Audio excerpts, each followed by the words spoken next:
Described in her adult life as, quote, a vigorous and energetic woman of small stature with shining dark eyes, end quote, Zofia Lissa was born in 1905 to Jewish parents in Lviv, which was then part of Poland and today is a major city in Ukraine.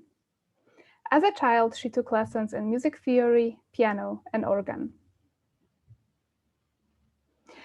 Lissa was only 13 years old when, in November 1918, a pogrom took place in Lviv, killing about 70 people and leaving several hundreds wounded. Despite the increasing anti-Semitism at Polish universities during the interwar period, Lissa earned her musicology degree from Lviv University in 1929 and became one of the first professionally trained musicologists in Poland. Today, Lissa is remembered for her role in institutionalizing Polish musicology and restoring the country's musical culture in the late 40s and early 50s. Lissa survived the Second World War in the USSR, first as a music teacher in Soviet-occupied Uzbekistan, and later as the head of musical activities at the Union of Polish Patriots in Moscow. Shortly after, she served as cultural attaché at the Polish embassy. Following this period, her career, both as a scholar and as a communist activist, accelerated. According to musicologist Mackenzie Pierce, after she settled in Warsaw in 1947, Lissa, quote, held a level of power within the Polish musical milieu largely unmatched by musicologists before and since, end quote. Indeed, in addition to being an extremely prolific researcher and teacher, she worked at the Ministry of Culture, led the musicology department at the University of Warsaw, and was a Communist Party representative at the Polish Composers Union. Yet, despite her lifelong commitment to the advancement of Polish musicology, Lissa has remained on the margins of Polish history. The reasons for that absence are complex. First, until recently, post-communist studies rarely recognized women's agency and their active roles in negotiating the communist project in Soviet-controlled or satellite states. Compounding this issue is the narrow reading of what counts as music history in the field of musicology. Though strides are being made in North American and Western European research contexts to expand our understanding of how music cultures are sustained, music historians often overlook the role of scholars, teachers, and music organizers in the development of musical culture. Meanwhile, musicologists' work was essential to reconstructing Polish music tradition after the war. But Zofia Lissa's absence also reveals other gaps in Polish and European musical historiography. One of these gaps is the broader tendency to overlook the women who shaped 20th century musical cultures on both sides of the Iron Curtain. Moreover, Lissa has not only fallen through the cracks of scholarship as a musicologist and a woman, but also as a Jew. A comprehensive discussion of the politics behind the Jewish absence in Polish historical writing is beyond the scope of this presentation. Nevertheless, it is important to note that existing sources on the Polish post-war music scene, including monographic works on Polish Jewish composers, lack a critical analysis of how the dynamic of Polish-Jewish post-war relations shapes the musical milieu. While I emphasize the urgency of addressing the aforementioned gaps in music scholarship, in today's presentation, I argue that it is primarily Lissa's affiliation with the Communist Party that has hampered a nuanced and unbiased engagement with her legacy, a legacy that includes both her importance to the history of women in music and Polish Jewish history.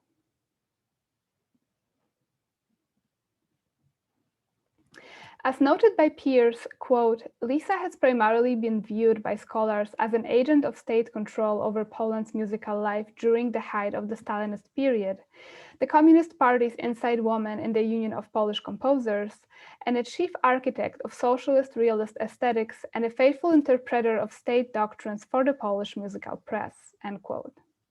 This inevitably situated Lissa on the wrong side of history after the fall of communism in Poland in 1989. In consonance with the post-communist politics of nation-building and decommunization, music history written after 1989 has relied on the unconditional denunciation of former system. These histories of Polish post-war music are therefore largely told as the story of a conflict between state-imposed socialist realism and the burgeoning Polish avant-garde, with the emphasis on the triumph of the latter. This has led to the prominence of what I identify as the paradigm of artistic male resistance, leading music historians to prioritize the study of historical figures, usually male composers, who resisted or at least avoided compliance with socialist realist aesthetics. The artistic male resistance lens has reduced history to a dichotomy of heroes and opportunists, where the former are composers who firmly rejected socialist realism, and the latter are those who collaborated with the system. But as I will show today, Zofia Lissa escapes and challenges this type of clear-cut reading of history. Rejecting anti-communist and male-centered historical paradigms opens up new interpretations of Lissa's biography that in turn reveal more diverse, nuanced, and inclusive genealogies of Polish musical culture at large. Musicology entered the Polish Academy in 1911 at the Jagiellonian University in Kraków, followed by Lviv University in 1912 and Poznań University in 1919. In the interwar period, these musicology departments were relatively small compared to contemporary standards, with the average of one graduating student a year, and sometimes even less than that. As a consequence, when Zofia Lissa and her friend and fellow student at the Lviv University, Stefania Łobaczewska, both received their degrees in musicology in 1929, at the time there were only 3 other women in Poland holding that degree. The number of female students in musicology increased in the 1930s, and as you can see on the slide, by 1939, 37% of all musicology graduates were women. Nevertheless, it was only after the war that women were gradually appointed academic positions. Zofia Lissa played a key role in that history, as she was the first woman in Poland to become a director of an entire musicology department.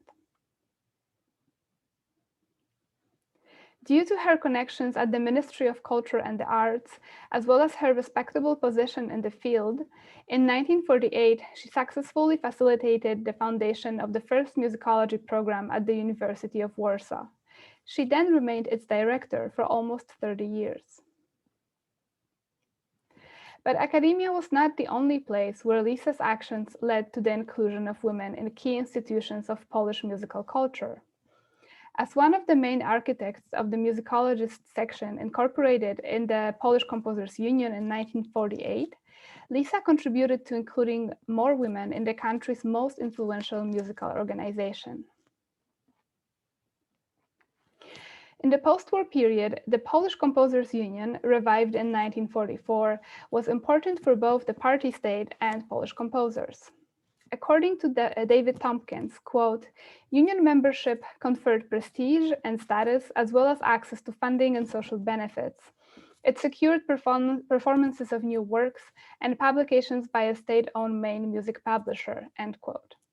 At the same time, quote, "Unions also served as a tool for the political control of musical production by the party state, often seeking to use it as a transmission belt for political aims," end quote. In the case of music, political control took the form of policing the style and aesthetics of new composition and imposing the rules of socialist realism. However, archival transcripts of the Polish Composers Union General Assemblies reveal that even in the Stalinist period, until the mid-1950s, which was the time of the most intense censorship, the Polish Composers Union was far from being the party's mouthpiece. Rather, the union functioned as a space of negotiation where composers and musicologists, inclusive of both agents of the new communist order, as well as its opponents, actively sought for and debated the definition of Polish contemporary art music. If the Polish Composers Union was created to be the most influential body determining the direction of Polish new music through funding, repertoire decisions, and school curricula, the 1948 opening of the musicologists section invited musicologists to share that institutional power. The union's archival documents reveal that in the period of 1944 to 1969, composition was a realm dominated by men, with 93% of all composer members, while the proportion between genders was significantly more balanced among musicologists, with 33% of women and 67% men.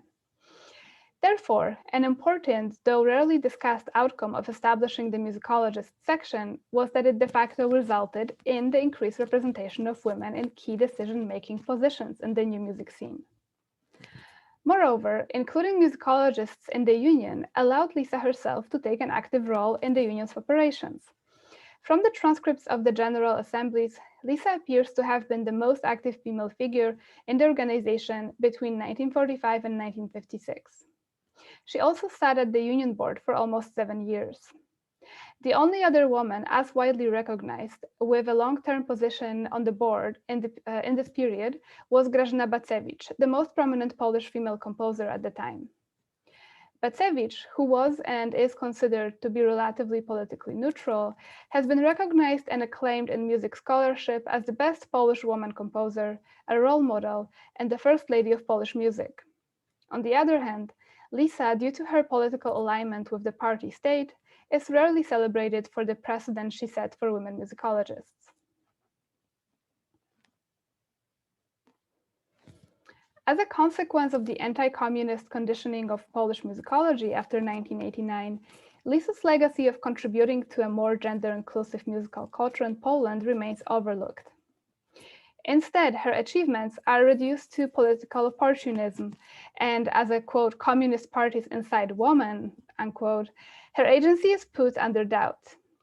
Indeed, historians' leading interpretation of the opening of the musicologist section is that the decision was, quote, ideological, coming directly from Moscow, unquote, and that the Ministry of Culture's support for that event was only motivated by its hope to use musicologists as a tool for political control over the union. These narratives, even if not unfounded, ignore the fact that from the perspective of women's history, the outcomes of the state's pressure to introduce musicologists to the union were positive. Moreover, overlooking Lissa's unique role in paving the way for women musicologists in Poland draws attention away from the merits of state-sanctioned gender equality that supported female party members' careers in academia, education, and culture. Another aspect of Lissa's story presented in a one-dimensional way under the contemporary anti-communist paradigm is her relationship with the communist movement and the circumstances behind her dedication to Marxism and musicology.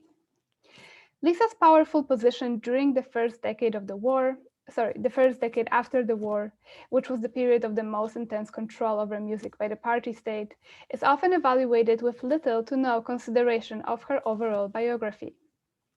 Meanwhile, as peers recently exposed, a major factor contributing to Lissa's trust in the communist project and her commitment to music democratization was her experiences of anti-Semitism.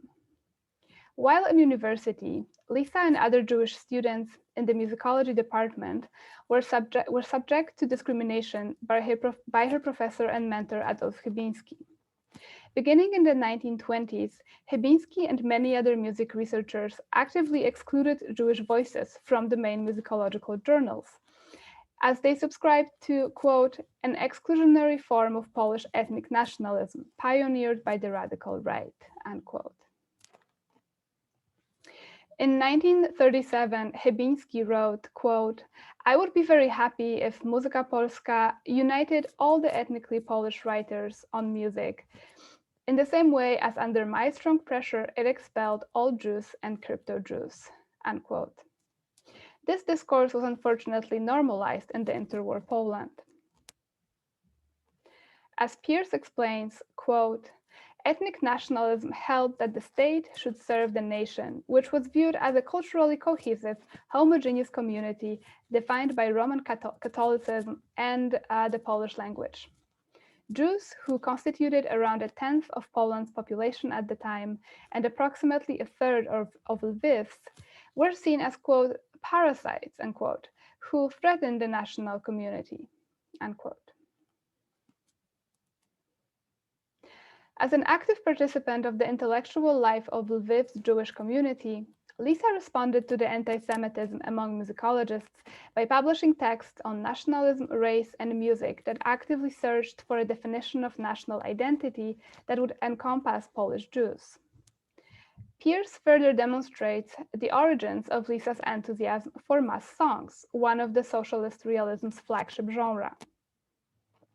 It was through Lissa's wartime experience with collecting and transcribing popular war songs that she saw firsthand the role that popular songs played in easing political and ethnic divisions among Polish and Polish Jewish refugees in the USSR. In other words, when the 42-year-old Lissa came to Warsaw in 1947 and wholeheartedly dedicated herself to building the new socialist Poland, she was already carrying baggage of personal trauma that made her hopeful about Poland's new political order. And she was not isolated in her faith in the Soviet Union's, quote, promises of ethnic equality, unquote, however dubious they turned out to be. Historian Bożena Szejnok argues that after the Holocaust and years of violence and mass displacement, the interests and priorities of Polish Jews were different from those of the rest of Polish society. Szejnok explains that Polish Jews were generally hopeful rather than suspicious with regard to Soviets' increasing control. She says, quote, in the wake of the Holocaust, the issue of the communists taking power occupied a different place in Jewish conversations. Official Jewish thinking was based on the idea of a good communist government which recognized the needs of the Jewish community, condemned anti-Semitism, and fought against the fascist underground. Jewish representatives accepted the hypocritical communist image of the post-war situation as their own, all the more so because it also offered simple solutions to complicated Polish-Jewish relations. It was clear who was responsible for pre-war anti-Semitism, indifference and hostility during the war, and the murdering of Jews after the war.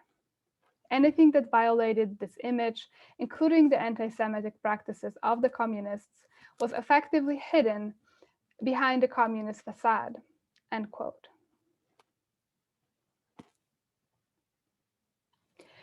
Even though Lissa's interests in music's social role remained unwavering throughout the years, her memoirs and correspondence imply that her political orientation has shifted in the post-Stalinist era.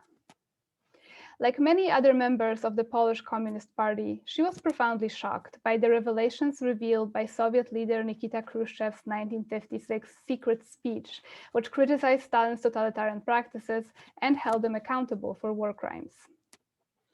As a consequence of the subsequent cultural thaw that brought an opportunity to reimagine the aesthetic and ideological standards of Polish music, Lissa's respectable position in the Polish Composers' Union weakened. The rising popularity of avant-garde aesthetics among the new Polish composing school of the early 60s, represented by composers such as Penderecki, led Lissa to experience growing doubts about her increasingly obsolete vision of socialist music.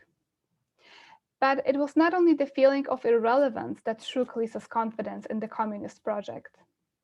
Further research is needed to discover the ways in which the recurring anti-Semitic campaigns in Poland in 1956 and 1968 affected Lissa. Nevertheless, the available sources suggest that the communist state eventually disappointed her expectations of ethnic equality and justice. According to Polish musicologist and Lissa's former student Andrzej Chłopecki, in 1968, Lissa was, quote, beaten by unknown offenders, end quote. Interestingly, the date of that incident, if Chłopecki remembered it correctly, coincides with so-called March events, which involved a large-scale anti-Jewish smear campaign provoked by the Communist Party and led to a mass Jewish immigration of 25,000 people between 1968 and 1970. Another Polish musicologist, Stefan Kisielewski, Lissa's peer and a declared anti-communist known for his reluctance towards Lissa, remembered her disillusionment expressed around that time. Kisielewski wrote, quote, "Once after 1968, I met Lissa and she said, 'Well, I guess you no longer have any complaints about me. We're on the same side now,' unquote." Such a comment can suggest that at the time Lissa already aligned herself with those who denounced the actions of communist authorities.